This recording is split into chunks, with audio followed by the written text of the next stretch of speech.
మీ family future కు safe investment అంటే లాండోరా the valley, కంది, హైదరాబాద్. గౌరవ ముఖ్యమంత్రి వర్యులు శ్రీ నారా చంద్రబాబు నాయుడు గారికి, గౌరవ మంత్రివర్గ సభ్యులకి, గౌరవ శాసనసభ్యులకి నా హృదయపూర్వక నమస్కారం. కూటమి ప్రభుత్వం గౌరవ ముఖ్యమంత్రి శ్రీ నారా చంద్రబాబు నాయుడు గారి సారథ్యంలో, గౌరవ ప్రధానమంత్రి శ్రీ నరేంద్ర మోదీ గారి సహకారంతో ఏర్పడి ఇంకొద్ది కాలంలో 2 సంవత్సరాలు పూర్తి చేసుకోబోతుంది. దీంట్లో ఇంటర్మ్ బడ్జెట్తో పాటు 2 పూర్తి స్థాయి బడ్జెట్లని ప్రవేశపెట్టగలిగారు గౌరవనీయులైన ఆర్థిక మంత్రి శ్రీ పయ్యావుల కేశవ్ గారు. మొన్న వారు ప్రవేశపెట్టిన బడ్జెట్ 5 కోట్ల పైగా ప్రజల అవసరాలని, ఆకాంక్షల్ని, ఆశల్ని గుర్తించింది. వాటి సాధనకై చాలా బలమైన అడుగులు వేసింది.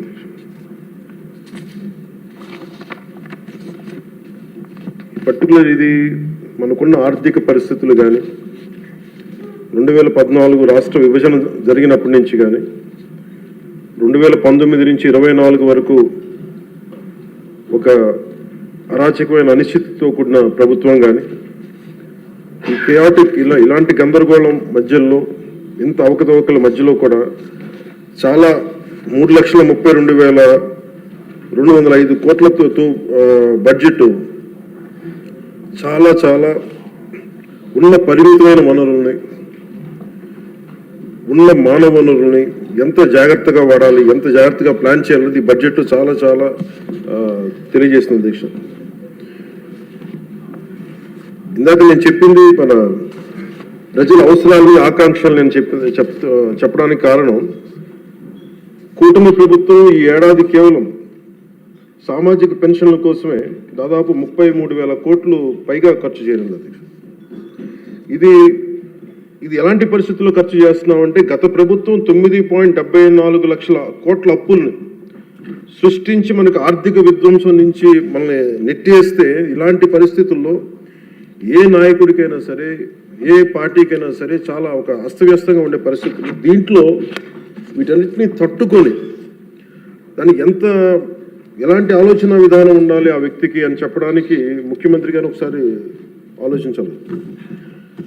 పయ్యావుల కేశవ్ గారు ఆ రోజు బడ్జెట్ ప్రసంగంలో వారు చాలా బ్యూటిఫుల్ కోట్ చేస్తూ వెళ్ళారు.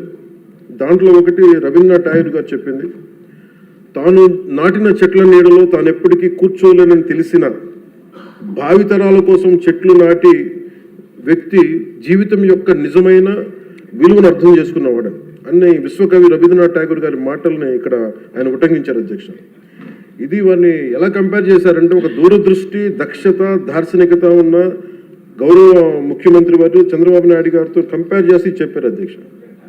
ఎందుకంటే మనకున్న పరిస్థితుల్లో ఉన్న పరిమితమైన వనరుల్ని, ఉన్న మానవ వనరుల్ని ఎంత సమర్థవంతంగా వాడుకోవాలి అని అనటానికి ఆయన దూరదృష్టి, ఆయన పరిపాలన దక్షత, అలాగే ఆయన దార్శనికత, ఈ రెండు ఈ బడ్జెట్లో చాలా స్పష్టంగా ఆయన గైడెన్స్ కానీ, వారి పయ్యావుల కేశవ్ గారితో కలిసి వారు దీన్ని తీసుకొచ్చిన విధానం కానీ మనస్ఫూర్తిగా గౌరవ ముఖ్యమంత్రి గారికి మనస్ఫూర్తిగా ఈ సభ తరపున వారికి అభినందనలు తెలియజేస్తాను.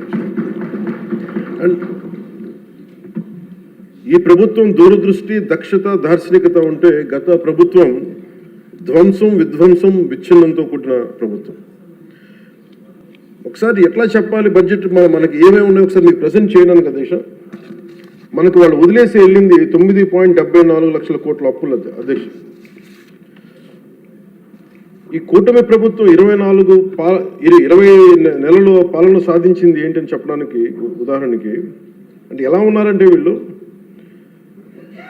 2014-19 మధ్య చేసుకున్న విద్యుత్ కొనుగోలు ఒప్పందాలను గత ప్రభుత్వం ఇష్టానుసారం రద్దు చేయడం ద్వారా విద్యుత్ సరఫరాలో లోటుపాట్లు వచ్చాయి. దీనికోసం విద్యుత్ కొనుగోలు పేరిట అధిక ధర చెల్లించే బాధ్యత లేని వ్యక్తులకి చేసిన కొనుగోలు కారణంగా డిస్కమ్స్కి 12,250 కోట్ల నష్టం వాటిల్లింది.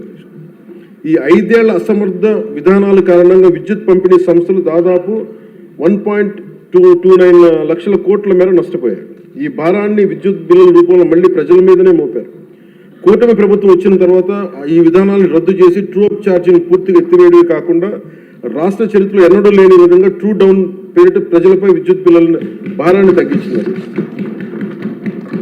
అలాగే వాళ్ళు చేసిన అప్పుల వల్ల, వాళ్ళ నిర్లక్ష్య అసమర్థ పాలన వల్ల, ఆర్థిక విధ్వంసం వల్ల రాష్ట్ర అభివృద్ధి 30 ఏళ్ళు వెనక్కి నెట్టవేయబడి, ఇవేదో రుజువుల్లో చేయకుండా విమర్శ కాదు అధ్యక్ష. ఇది మనం శ్వేతపత్రంలో ఉన్న వివరాల ప్రకారం, మన జూలై 24 శ్వేతపత్రం ఉన్న వివరాల ప్రకారం వెళ్ళిపోయిన పాలకులు దాదాపు 9,74,000 కోట్ల అప్పులు మన మీద వేసిపోయారు. అందులో వివిధ శాఖల పరిధిలో పనులు చేయించుకుని కాంట్రాక్టర్స్కి, వెండర్స్కి వాళ్ళు చెల్లించకుండా వదిలి వెళ్ళిన అప్పులే 1,35,000 కోట్ల రూపాయలు ఉన్నాయి. అందులో కూటమి ప్రభుత్వం ఏర్పడిన తర్వాత 25,000 కోట్ల రూపాయలు ముఖ్యమంత్రి గారి నాయకత్వంలో అప్పులు తిరిగి చెల్లించగలిగాం అధ్యక్షుడు. నీటిపారుదల, రోడ్లు, భవనాలు, పరిశ్రమల శాఖల వారీగా ప్రాజెక్టుల కోసం మరో 37,000 కోట్లు విడుదల చేయడం జరిగింది. కూటమి ప్రభుత్వం ఏర్పడిన తర్వాత వాళ్ళు మిగిల్చిన అప్పులను క్లియర్ చేస్తూ అదనంగా సెంట్రల్లీ స్పాన్సర్డ్ స్కీమ్స్కి 25-26 ఆర్థిక సంవత్సరం 18,700 కోట్లని విడుదల చేయడం జరిగింది. కేంద్ర ప్రభుత్వం నుంచి వచ్చిన 10,500 కోట్ల నిధులను వినియోగించడంలో గత ప్రభుత్వం చాలా ఘోరంగా విఫలమైంది. అందులో 1,800 కోట్లు PMAY అర్బన్ రెజ్యువనేషన్ మిషన్, ప్రధానమంత్రి Ayushman Bharat, pre matric scholarship for OBC, EBC, denotified తెగలు, PMSSV కింద రావాల్సిన పోస్ట్ మెట్రిక్ స్కాలర్షిప్లు చెల్లించకపోవడంతో వెనక్కి వెళ్ళిపోయాయి. తద్వారా పట్టణాల్లో అభివృద్ధి నిలిచిపోయింది. రాష్ట్ర విద్యార్థులు, యువత నష్టపోయింది. సెంట్రల్లీ స్పాన్సర్డ్ స్కీమ్స్కి రాష్ట్ర మ్యాచింగ్ గత ప్రభుత్వం ఇవ్వకపోవడం వల్ల 8,700 కోట్ల రూపాయలు నిరుపయోగం అయిపోయాయి. తద్వారా కేంద్ర ప్రాయోజిత పథకాల అమలు ఆగిపోయింది. ఇట్లా గత ప్రభుత్వం పూర్తి చేయకుండా వదిలేసి వెళ్ళిన పులివెందులు కానీ, డోన్, ఉద్దానం ప్రాజెక్టులకి తిరిగి మన ప్రభుత్వం వచ్చి 400 కోట్ల రూపాయలు కేటాయించి మళ్ళీ విలేజ్ స్కీమ్ ప్రాజెక్టులు ఈ వేసవిలోని ప్రజలకి అందుబాటులో తీసుకురాబోతుంది. మరో 7,910 కోట్ల రూపాయలతో 5 జిల్లాల పరిధిలో మెగా వాటర్ గ్రిడ్ ప్రాజెక్ట్స్ని ప్రారంభించాం. 2027 చివరి నాటికి మొత్తం ప్రాజెక్టులు పూర్తి చేయబోతున్నాం అధ్యక్ష. కూటమి ప్రభుత్వంలో అధికారంలోకి వచ్చిన తర్వాత జల్ జీవన్ మిషన్కి చాలా బలమైన పునరుత్తేజం తెచ్చాం. అలాగే విద్యాశాఖలో కూడా సహచర మంత్రి వైద్యుడు సోదరుడు నారా లోకేష్ గారి నాయకత్వంలో కూడా చాలా రెవల్యూషన్ చేంజ్ చేసి వచ్చినాయి. తల్లికి వందనం, మెగా పేరెంట్స్ టీచర్ మీటింగ్ వంటి ఈ వినూత్న కార్యక్రమాలను అమలు చేయడం, మెగా DSC ద్వారా 16,000 మందికి ఉపాధ్యాయ నియామకాలు చేపట్టడం, ఇవన్నీ వారికి మనస్ఫూర్తిగా అభినందనలు తెలియజేస్తాను.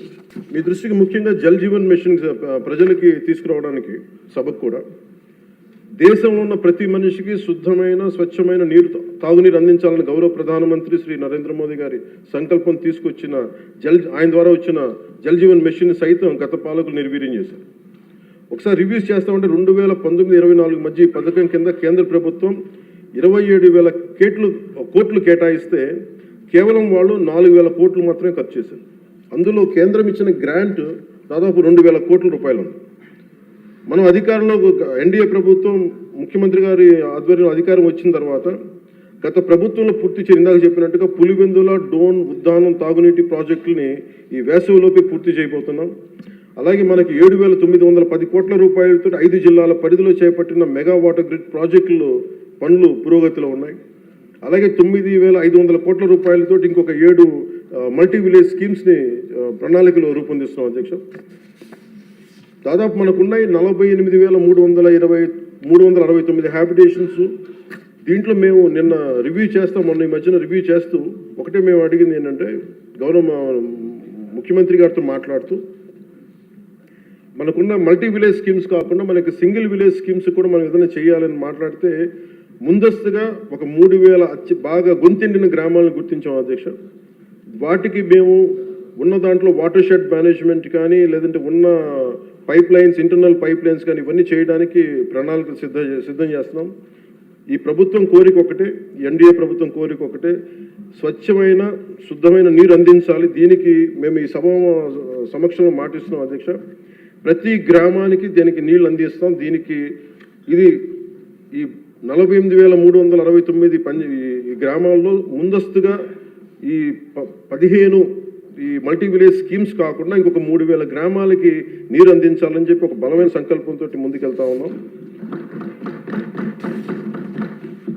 ఉదాహరణకి మీకు నరేగా కంపారిజన్ మీకు చెప్తాను అధ్యక్ష. మన ప్రభుత్వానికి వాళ్ళ ప్రభుత్వానికి తేడా.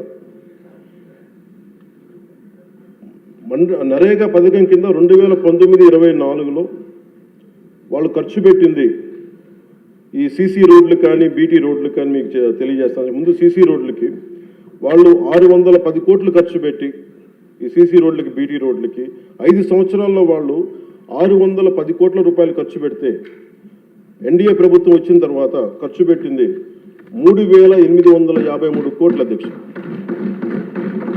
అలాగే సీసీ రోడ్లు వాళ్ళు 854 కిలోమీటర్లు వాళ్ళు 5 సంవత్సరాల్లో పెడితే మనం వచ్చింది మనం ఊరి లోపల ఉండే రోడ్లకి వాళ్ళు 884 కిలోమీటర్లు 5 సంవత్సరాలు వేస్తే మనం వచ్చి 6,000 కిలోమీటర్లు వేసాం అధ్యక్ష.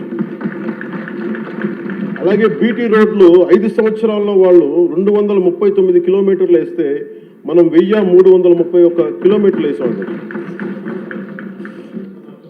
అలాగే ఆల్ స్కీమ్స్ మన రూరల్ డెవలప్మెంట్కి సంబంధించి వాళ్ళు మొత్తం పెట్టిన ఖర్చు అధ్యక్ష 5 సంవత్సరాలు వాళ్ళు పెట్టిన ఖర్చు 4,610 కోట్ల రూపాయలు అయితే మనం ఖర్చు పెట్టింది 11,506 కోట్ల రూపాయలు ఖర్చు పెట్టాం. సీసీ బీటీ రోడ్లు అన్నీ కలిపి 8,100 కిలోమీటర్లు వాళ్ళు 5 సంవత్సరాలు వేస్తే మనం ఇంకా 2 సంవత్సరాలు పూర్తి కాకుండానే 17,551 కిలోమీటర్ల రోడ్లని ఈ రోజున మనం పూర్తి చేయడం అలాగే పర్మిషన్స్ ఇవ్వడం జరిగింది. ఇది మీకు ఎందుకు చెప్తున్నానంటే అధ్యక్ష, మనం నిజంగా కనుక చెయ్యాలి ప్రజలకి అనుకున్నప్పుడు గౌరవ ముఖ్యమంత్రి గారి ఆధ్వర్యంలో చాలా అద్భుతంగా రకరకాల దారులు వెతికాం. మనకి అప్పులు మిగిలిపోయినాయి, కష్టాల్లో ఉన్నాం, ఉన్న ఒక 100 కోట్లు ఎలా సర్దాలి, దేనికి ప్రయారిటైజ్ చేయాలని చెప్పి ఇది మా చిత్తశుద్ధి అంతా ఏంటంటే లాస్ట్ మైల్ జనానికి ఎలా అందించాలి అన్న ఒక తపన ఈ రోజున మనం ఇంత బలంగా ముందుకు తీసుకెళ్తాం అధ్యక్ష. అలాగే గ్రోత్ రేట్ ఆఫ్ ఆంధ్రప్రదేశ్ 2014-19 వచ్చినప్పుడు మనకి విడిపోయినా కానీ 13.50% మనకు ఉన్నప్పుడు అదే 19-24 వచ్చేటప్పటికి 10.5% పడిపోయింది. కానీ మనకి 9 లక్షల పైచులకు అప్పు ఉండి ఇన్ని మనకి పోలవరం లాంటి ప్రాజెక్ట్ని నిర్వీర్యం చేసి అమరావతిని కట్టకపోయినా కానీ స్టిల్ మన ఇన్ని దెబ్బలతో పాటు మన ఎదురు దెబ్బలు తింటూ కూడా గౌరవ ముఖ్యమంత్రి గారి ఆధ్వర్యంలో నాయకత్వంలో రాష్ట్ర ప్రభుత్వం 24-25 సంవత్సరానికి కానీ 11.75 ఆర్థిక అభివృద్ధిని చూపించిందంటే ఇది ఎంత బలమైన దార్శనికతతో కూడిన ఈ లీడర్షిప్ ఉందో మనకు తెలియజేస్తా ఉన్నది. సో మనస్ఫూర్తిగా ఇది నేను గౌరవ ముఖ్యమంత్రి గారికి నేను ధన్యవాదాలు తెలియజేసుకున్నాను. అలాగే క్యాపిటల్ ఇన్వెస్ట్మెంట్ ఇన్ఫ్రాస్ట్రక్చర్ డెవలప్మెంట్కి 2019-24కి మనకి వాళ్ళకి 16,000 కోట్లు వస్తాయి. ఈ ప్రభుత్వం రాగానే 24-25కి 32,712 కోట్ల రూపాయలు ఇన్ఫ్రాస్ట్రక్చర్ డెవలప్మెంట్ కానీ క్యాపిటల్ ఇన్వెస్ట్మెంట్ కానీ పెట్టుకుంది. అలాగే 25-26కి 53,915 కోట్ల రూపాయలు ఇవ్వడం మనకి కేటాయించడం జరిగింది. ఇది చాలా బలమైన మనకి ఆశయాలను ముందుకు తీసుకెళ్తా ఉంది అధ్యక్ష. దీనికి నేను కోరుకుంటుంది కూడా ఈ అలయన్స్ చాలా బలంగా ఉండాలి అనేది నా ప్రజల సభ్యులందరికీ కూడా నేను నా ఆకాంక్షని నా ఆశయాన్ని తెలియజేస్తాను. నేను ఎందుకు ఇంత తపన పడ్డాను, రాష్ట్ర విభజన జరిగినప్పటి నుంచి ఆంధ్ర రాష్ట్రం వెనుకబాటు పడిపోయింది, దీనికి ఎవరు ముందుకు తీసుకెళ్ళలేము అనుకున్న దాంట్లో నేను ఏమీ ఆశించకుండా 2014లో మన అలయన్స్ కోసం నేను కష్టపడ్డాను. అలాగే 19లో కూడా ఉండాలని కోరుకున్నాం, అది పరిస్థితుల్లో కుదరలేదు. కానీ 24కి వచ్చేటప్పటికి నేను పార్టీ పరంగా అన్ని తగ్గి అన్ని రకాలుగా ఎందుకు పెట్టానంటే ఇది నేను పార్టీగా గెలవడం కంటే కూడా నేను ఇండివిజువల్గా సాధించడం కంటే కూడా నేను కోరుకుంది 5 కోట్ల మంది ప్రజల ఆకాంక్షల్ని ఆశయాల్ని ముందుకు తీసుకెళ్లాలని ఒక నా తపన. ఇది ఎట్టి పరిస్థితుల్లో కూడా నేను కోరుకుంటుంది. ఇప్పుడిప్పుడే మనం చిన్నపాటి ఒక 1 పాయింట్ అభివృద్ధి చూసాం మనం ఇప్పటికీ. ఇది ముందుకెళ్ళాలి, ఇంకా మన ఆకాంక్షలు ఆశయాలు ముందుకు తీసుకెళ్ళాలి అంటే ఇది మనలో ఉన్న ఏమన్నా సరే చిన్న సవరణలు ఏదైనా చేసుకుంటే అందరం ముందుకెళ్ళాలి, ఈ ప్రభుత్వానికి ముఖ్యమంత్రి గారికి బలంగా నిలబడాలని మనస్ఫూర్తిగా కోరుకున్నాను అధ్యక్ష. అలాగే మీ దృష్టికి ఒక కీలకమైన విషయం తీసుకురావాలి అధ్యక్ష. మన దేశంలో 140 కోట్ల ప్రజల భవిష్యత్తు నిర్ణయించే విధంగా భారత రాజ్యాంగాన్ని అమలు చేయడానికి మరి ప్రజాస్వామ్యాన్ని పరిరక్షించడానికి రాజ్యాంగ నిర్మాతలు 3 ప్రధాన వ్యవస్థలను ఏర్పాటు చేశారు. వన్ ఇస్ శాసనసభ వ్యవస్థ, లెజిస్లేటివ్, ఎగ్జిక్యూటివ్ అండ్ జ్యుడిషియల్. ఈ 3 వ్యవస్థలు పరస్పర సమన్వయంతో ఎలాంటి ఆటంకాలు లేకుండా సమర్థవంతంగా పనిచేసినప్పుడే ప్రజాస్వామ్యం బలంగా నిలబడుతుంది. వీటిలో ఏ ఒక్క వ్యవస్థలోనైనా లోపాలు ఏర్పడితే ప్రజాస్వామ్య వ్యవస్థపై ప్రభావం చూపడం కాకుండా ప్రజలకి న్యాయం మరియు సేవలు చేయడం ఇబ్బందులు పెడతాం. ఇది ఎందుకు ప్రస్తావించానంటే అధ్యక్ష, ఈ మధ్య నేను మన గవర్నర్ గారిని కలవడం జరిగింది, అబ్దుల్ నజీర్ గారిని. జరుగుతున్నప్పుడు ఆయన నా దృష్టికి తీసుకొచ్చింది, ఈ national grid judicial data grid ప్రకారం దాదాపు 1,11,59,767 సివిల్ కేసులు, మరి 3,80,60,784 క్రిమినల్ కేసులు ప్రస్తుతం దేశవ్యాప్తంగా పెండింగ్లో ఉన్నాయి. ఇన్ని జరుగుతూ ఉంటే మీరు యాజ్ ఒక మీరు లెజిస్లేటివ్ పవర్ ఉన్న మీరు ఏదైనా మీరు కూర్చోబెట్టి ఒకసారి మీ సభ్యుల దృష్టికి తీసుకెళ్ళి దీన్ని ఎలా తగ్గించగలం, ఈ లిటిగేషన్ ఎలా తగ్గించగలం మీరు కూర్చోబెట్టి ఒకసారి ఎలా ఫెసిలిటేట్ చేయగలరు ఒకసారి మీ సభ దృష్టిలో మీరు మాట్లాడడం చెప్తే నాకు నిజం చాలా వాస్తవం అనిపించింది. ఎందుకంటే మన దగ్గర ఉన్న కోర్టుల సంఖ్యకి ఇక్కడ ఉన్న మౌలిక సదుపాయాలకి రోజువారీగా నమోదవుతున్న కేసుల సంఖ్యకి మధ్య చాలా స్పష్టమైన అసమతుల్యత ఉంది అధ్యక్ష, ఇంబ్యాలెన్స్ ఉంది. ఈ పరిస్థితుల్లో ఈ కేసులని పరిష్కారం కావడానికి ఎన్ని దశాబ్దాలు పడుతుందో కూడా చెప్పడం చాలా చాలా కష్టం.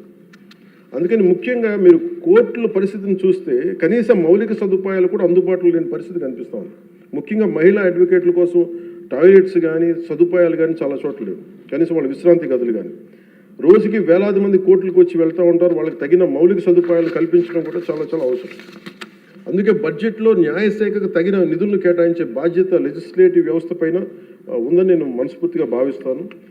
ఈ సందర్భంలో ఈ సంవత్సరం గౌరవ ఆర్థిక శాఖ మంత్రి పయ్యావుల కేశవ్ గారు ప్రవేశపెట్టిన ఈ బడ్జెట్లో దాదాపు 100 కొత్త కోర్టు భవనాల నిర్మాణానికి 349 కోట్లని కేటాయించడం చాలా చాలా మనస్ఫూర్తిగా అభినందిస్తాను. గతంతో పోలిస్తే కూటమి ప్రభుత్వం న్యాయశాఖ చాలా ప్రాధాన్యత ఇస్తున్నప్పటికీ కూడా సభ దృష్టికి నేను తీసుకొస్తే ఇంకా మనం చేయాల్సిన పనులు చాలా చాలా ఉన్నాయనిపిస్తుంది. ఎందుకంటే ఆయన చెప్పింది, ప్రత్యేకించి గవర్నర్ గారు చెప్పింది, ఒక్క కేసు ఒకళ్ళ మీద ఉంటే మనందరికీ తెలుసు, అందరం దాదాపు ముఖ్యమంత్రి గారు చెప్తే సభలో ఉన్న ప్రతి ఒక్కళ్ళ మీద ఏదో ఒకలాగా కేసులు ఉన్నాయి. మన మీద కేసు పడింది లేదంటే సగటు ఒక మనిషి మీద కేసు పడిందంటే మన ఒక్కళ్ళ మీద పడినట్టు కాదు, మన కుటుంబ సభ్యుల మీద, మన చుట్టుపక్కల దాదాపు 10 మంది మీద పడద్ది. ఆయన అబ్దుల్ నజీర్ గారు చెప్పింది కూడా, ఒక కేసుని మీరు ఒక వ్యక్తిగా చూడకండి, ఒక సమూహంగా చూడక 10 మంది మీద ఇంపాక్ట్ ఉంటుంది. మీరు కోటి కేసులు ఉన్నాయంటే దాదాపు 10 కోట్ల మంది ప్రజల మీద ఇంపాక్ట్ ఉంటుంది. అందుకని దాని మీద మీరు లిటిగేషన్కి మీరు ఆల్టర్నేటివ్ డిస్ప్యూట్ రిజల్యూషన్ మీరు పెంచే దిశగా మీరు ప్రభుత్వం ఆలోచిస్తే చాలా మంచిది అనేది వారు సూచనప్రాయంగా తెలియజేశారు అధ్యక్ష. అలాగే కేసుల స్వభావం క్లిష్టతను బట్టి చిన్న చిన్న వివాదాలను ఏడీఆర్ సెంటర్ల ద్వారా పరిష్కరించేలా చర్యలు తీసుకుంటే కోర్టులపై ఉన్న భారం తగ్గుతుంది. ఇవే కాకుండా కొత్త కోర్టు భవనాల నిర్మాణం మాత్రమే కాకుండా ఇప్పటికున్న కోర్టులన్నింటిలో కూడా కనీసం మౌలిక సదుపాయాలు కల్పించడం అత్యంత అవసరం. ముఖ్యంగా టాయిలెట్స్ కానీ, తాగునీటి సదుపాయాలు కానీ, కంప్యూటర్స్ కానీ, సర్వర్స్ కానీ, నెట్వర్కింగ్ వ్యవస్థలు, డిజిటల్ రికార్డ్ మేనేజ్మెంట్ వంటి ఐటీ మౌలిక సదుపాయాలని అభివృద్ధి చేయాలి. అలాగే కోర్టులు మరియు జైళ్ల మధ్య వీడియో కాన్ఫరెన్సింగ్ వ్యవస్థలను విస్తరించడం, ఆటోమేటెడ్ కేసు నిర్వహణ వ్యవస్థలు అమలు చేయడం వంటి సాంకేతిక పరిజ్ఞానాలను ఉపయోగించుకోవడం ద్వారా విచారణ వేగాన్ని పెంచి ఖర్చులు కూడా తగ్గించవచ్చు. సో అధ్యక్ష, ఈ అంశంపై గౌరవ ముఖ్యమంత్రి శ్రీ నారా చంద్రబాబు నాయుడు గారి నాయకత్వంలోని కూటమి ప్రభుత్వం సమగ్రమైన ఒక చర్చ జరపాలని, అవసరమైతే గౌరవ గవర్నర్ మరియు సుప్రీంకోర్టు మాజీ న్యాయమూర్తులు అయిన జస్టిస్ అబ్దుల్ నజీర్ గారి విలువైన సూచనలు కూడా తీసుకుని ముందుకు సాగితే మరింత మెరుగైన ఫలితాలు సాధించవచ్చని సభ దృష్టికి నేను తీసుకొస్తాను. అలాగే నేను ఈ మన పంచాయతీరాజ్ నిధులు కానీ మనం ఎలా ఖర్చు పెట్టాం, ఏం ఖర్చు పెట్టాం అత్యంత పారదర్శకతతోటి 175 ఎమ్మెల్యేస్కి సంబంధించి ప్రతి ఒక్కరు, ఉదాహరణకి ఇది పయ్యావుల కేశవ్ గారి ఉరవకొండ నియోజకవర్గానికి సంబంధించి ప్రతి ఒక్క ఎమ్మెల్యే గారికి, గౌరవ శాసనసభ్యులకి ఎంతెంత ఇచ్చాం, ఎంత నిధులు ఇచ్చాం అనేది మీరు ప్రతి ఒక్కరికి వారికి ఇవ్వడం జరిగింది అధ్యక్షుడు. ఇందులో ఎవరికి కూడా నా దృష్టికి ఏ సమస్య వచ్చినా, పంచాయతీరాజ్ శాఖకు సంబంధించి ఏది వచ్చినా కానీ, ఆర్డబ్ల్యూఎస్ కానీ లేదంటే ఫారెస్ట్ డిపార్ట్మెంట్ ఏది వచ్చినా సరే ప్రత్యేక శ్రద్ధ పెట్టి ఉన్న పరిమితమైన నిధులనే అందరూ ఒకళ్ళకి ఇవ్వకుండా కూడా పార్షియాలిటీ చూపించకుండా ఉన్నంతలో అందరికీ న్యాయం జరిగేలా మేము చేస్తామని, ఇది మీ ద్వారా ప్రతి ఎమ్మెల్యే గారికి, ప్రతి గౌరవ శాసనసభ్యులు ప్రతి ఒక్కరికి పంచాయతీరాజ్ శాఖ అందజేస్తున్న అధ్యక్ష. ఇది మీ దృష్టికి తీసుకొస్తా ఉన్నాను. ఇది మీ నియోజకవర్గాల్లో మీకు ఎంత ఖర్చు పెట్టాం, ఎలా చెప్పాం, మీరు చాలా సగర్వంగా మీరు చెప్పుకునేలా ఉంటుందని తెలియజేసుకున్నాను అధ్యక్ష. ఏమండి థ్యాంక్ యూ. అలాగే అధ్యక్ష, వీళ్ళకి సంబంధం అంటే నాకు సభ దృష్టికి, ఇంకా గౌరవ సభ్యులందరూ మాట్లాడతారు, నా సభ దృష్టికి నేను తీసుకురాగలిగేది, ఇప్పటికీ కూడా వాళ్ళ సభ్యులు తక్కువ 11 మంది అయినప్పటికీ కూడా వాళ్ళు ఒక 1100 మంది ఉన్నట్టుగా వాళ్ళు మాట్లాడుతూ ఉంటారు. అంటే మనం ఎందుకనంటే వాళ్ళు చెప్పిన దాన్ని చాలా బలంగా నమ్ముతారు. మనం చేసే పనులు మనం చెప్పుకోలేం, మనం చేయడానికి సంకోచిస్తున్నాం ఏంటో తెలియదు. కానీ వాళ్ళు చూడండి, ఇందాక నేను చెప్పింది మీకు, when we are irresponsible, our NDA alliance is so responsible, reliable and reasonable government, while they are irrational, irresponsible and abusive group. వీటన్నిటి మధ్యలో మనం కూర్చోబెట్టి మనం ఏదైనా మాట్లాడాలి అంటే మనందరం కూడా ఒక ఏకాభిప్రాయం మీద ఒక ఏకత్వం ఉండాలి అనేది నేను మనస్ఫూర్తిగా సభ్యులందరినీ కూడా నేను కోరుకుంటా ఉన్నాను. అంటే వాళ్ళు చూడండి, ఆర్టికల్ 21 కాన్స్టిట్యూషన్ ఆఫ్ ఇండియాలో protection of life and personal liberty మాట్లాడితే మేబీ వాళ్ళు ఏమనుకున్నారంటే endangering others life, violating their liberty must be fundamental right అనుకుంటున్నారు వాళ్ళు. ఇది మనం కరెక్ట్ చేయాలి. అలాగే ఆర్టికల్ 19లో 1A all citizens have the right to freedom of speech and expression అంటే వాళ్ళు ఏమనుకున్నారంటే for them it is right to abuse others అనుకున్నారు. ఇవన్నీ కరెక్ట్ చేయాలంటే మటుకు మనం చాలా బలంగా మనలో మనం ఎలాంటి పొరపక్షాలు లేకుండా, మనలో మనకి ఎలాంటి గొడవలు లేకుండా ఉంటే తప్ప ఇలాంటి అబ్యూజివ్ వ్యక్తుల సమూహాన్ని మనం ఎదుర్కోలేము అధ్యక్ష. కల్తీలు వాళ్ళే చేస్తారు, వాళ్ళే బూతులు తిడతారు. ఎలా ఉంటుందంటే హిందీలో చెప్తారు, ఉల్టా చోరు కొత్త వాళ్ళు కూడా అంటే దోపిడీలు చేసే దొంగ పోలీసు వస్తే పోలీసుని దొంగ అని నరిచాడు. వాళ్ళే తిట్టి వాళ్ళే అబ్యూస్ చేసి మళ్ళీ మనం తిట్టామని చెప్తారు. కల్తీలు వాళ్ళే చేస్తారు. కానీ మనం డిఫెండ్ చేసుకోవడానికి irrespective of whether we are from different parties, మనం విభిన్నమైన కుల సమూహాల నుంచి రావచ్చు. కానీ బట్ రాష్ట్ర ప్రయోజనాలకి మనందరం ఒకే గలంతో ఉండాలని మనస్ఫూర్తిగా మీ ద్వారా నేను అందరూ ఉండాలని కోరుతున్నాను. నాకు మీకు ప్రజల ఆకాంక్షలు ఎలా ఉంటాయో తెలియదు, ప్రజల ఆశయాలు ఎలా ఉంటాయో తెలియదు. మీరు బడ్జెట్ వస్తుంది అంటే అరే మాకు ఏం వస్తుంది ఇందులో కోరుకుంటారు. ఒక సమ్మర్లో స్కూల్కి వెళ్ళబోతున్న పిల్లలకి అరే మాకు భవిష్యత్తు మాకు ఏం ఖర్చు ఉంటుంది, ఎంత ఖర్చు ఉంటుంది, తల్లిదండ్రులు రాసుకుంటారు. అది మాకు చిన్నప్పుడు మాకు గుర్తు. అలాంటిది ఒక బడ్జెట్ వస్తుంది అంటే ఎన్ని ఆశయాలు ఉంటాయి, ఎన్ని కోరికలు ఉంటాయి, ప్రతి గ్రూప్ మాకేమొస్తుంది, మాకేముంటుందని అనుకుంటాం.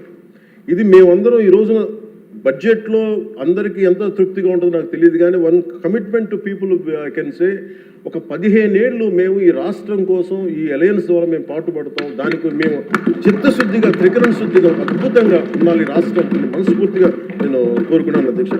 వీటితో పాటు నేను ఒకటి మీ దృష్టికి తీసుకొస్తా ఉన్నాను. బడ్జెట్ లాంటివి అద్భుతంగా చేయడానికి వ్యవసాయానికి సంబంధించి కావచ్చు, లేదంటే అన్ని రంగాలకు సంబంధించి కావచ్చు, పయ్యావుల కేశవ్ గారు ఉన్నారు, అచ్చెన్నాయుడు గారు ఉన్నారు, గౌరవ ముఖ్యమంత్రి గారు ఉన్నారు, అపారమైన అనుభవంతో ఉన్న సభ్యులు ఉన్నారు. ప్రజలు మన నుంచి ఆశిస్తున్న అధ్యక్ష, గొడవలు లేకుండా ఈ అలయన్స్ బలంగా ఉండాలండి. మనం తెలియచేయాల్సింది ఏంటంటే, ఏ ఒక్క ఎమ్మెల్యే ఈ సభలో అడుగు పెట్టాలన్నా అన్ని కులాలు, అన్ని మతాలు సపోర్ట్ చేయందే, ఎంతో కొంత ఓటు వేయందే ఇక్కడికి రావాలి అధ్యక్ష. కానీ ఈ మధ్యన పరిస్థితులు ఎలా ఉన్నాయంటే, బయట ప్రత్యేకించి వీళ్ళు చేస్తున్నది, వాళ్ళు ఎలా మాట్లాడుతున్నారంటే ఇష్టం వచ్చినట్టుగా తిట్టేసి కులాలు వెనక దాక్కున్నారు అధ్యక్ష. అది మటుకు ఎందుకంటే నేను ఒక భారత రాజ్యాంగం నేను నమ్ముతున్నాను పెట్టినప్పుడు I'm beyond cost, creed and religion. అది ప్రతి శాసనసభ్యుడి తాలూకు అది ఓత్ అధ్యక్ష. కానీ మీరు మనం తెలియజేయాల్సింది ఏంటంటే, కులాల వెనక దాక్కోవటం కుదరదు. మీరు ఇష్టానికి తిట్టేసి ఇష్టానికి వచ్చి ఏదైనా తిరిగి అంటే మేము కులాల వెనక దాక్కుంటామంటే ఇలాంటి ధోరణి కనుక మనకు ఉంటే ఆంధ్రప్రదేశ్ ప్రజానికం నష్టపోతుంది. నేను చెప్తున్నాను, కులాలు, మతాలు, ప్రాంతాలు దాటకపోతే ఈ రాష్ట్ర ప్రయోజనాలను మనం సాధించలేము. ఖచ్చితంగా ఇది మీరు పదే ఇది మీరు ఇళ్లలో మాట్లాడుకుంటారా, ప్రజలకి తెలియజేస్తారా, మీ నియోజకవర్గాలు ఇది చేయకపోతే ఏమైపోతుంది అధ్యక్ష, విచ్ఛిన్నం, ఇందాక వారి గురించి చెప్పాను, వాళ్ళు విచ్ఛిన్నం చేయడానికి సిద్ధంగా ఉన్నారు. ఇప్పుడు మన ఐక్యత ఉండాలి అని సమాజం కోరుకుంటే వాళ్ళు విచ్ఛిన్నం చేయడానికి సిద్ధంగా. దీన్ని రిపీటెడ్గా కనుక మనం ప్రజల్లోకి తీసుకెళ్ళకపోతే మటుకు మనం ఎన్ని గొప్ప బడ్జెట్లు పెట్టి ఎంత సదాశయాలతో ఉన్నా కానీ quality of thought, quality of behaviour కనుక మనకు లేకపోతే ఇంత బడ్జెట్లు కూడా, ఇంత ఆశయాలతో ఉన్న బడ్జెట్లు కూడా నిష్ప్రయోజనం అయిపోతాయి. ఆ జాగ్రత్త మనం అందరం తీసుకోవాలి అధ్యక్ష. ఈరోజు మనం బడ్జెట్ గొప్పగా ఉంది అని ముందుకు తీసుకెళ్తున్నాం, కానీ మన బాధ్యత కూడా మనం నిర్వర్తించాలనేది నేను మనస్ఫూర్తిగా సభని కోరుకుంటూ గౌరవ ముఖ్యమంత్రి గారికి అవకాశం ఇచ్చిన మీకు, గౌరవ శాసనసభ్యులందరికీ, మంత్రివర్గానికి అందరికీ ధన్యవాదాలు తెలియజేసుకుంటూ, పర్యాటక రంగాన్ని ప్రత్యేకించి దుర్గేష్ గారి ఆధ్వర్యంలో 20,000 కోట్లు పెట్టుబడులు ఆకర్షించాం. తద్వారా 50,000 మందికి ప్రత్యక్షంగా పరోక్షంగా ఉపాధి అవకాశాలు లభించనున్నాయి. అలాగే గౌరవ మన సివిల్ సప్లైస్ ఆహార పౌర సరఫరాల శాఖ బాధ్యతలు నాదెండ్ల మనోహర్ గారు స్వీకరించిన తర్వాత గత ప్రభుత్వంలో హెచ్చుమీరిన రేషన్ మాఫీ ఆగడాలను అడ్డుకట్టు వేయాలని నిర్ణయించుకున్నారు. అన్నం పెట్టే రైతులు గత ప్రభుత్వం మిగిల్చి వెళ్లిన ధాన్యం బకాయిలు 1,674 కోట్లు చెల్లించారు.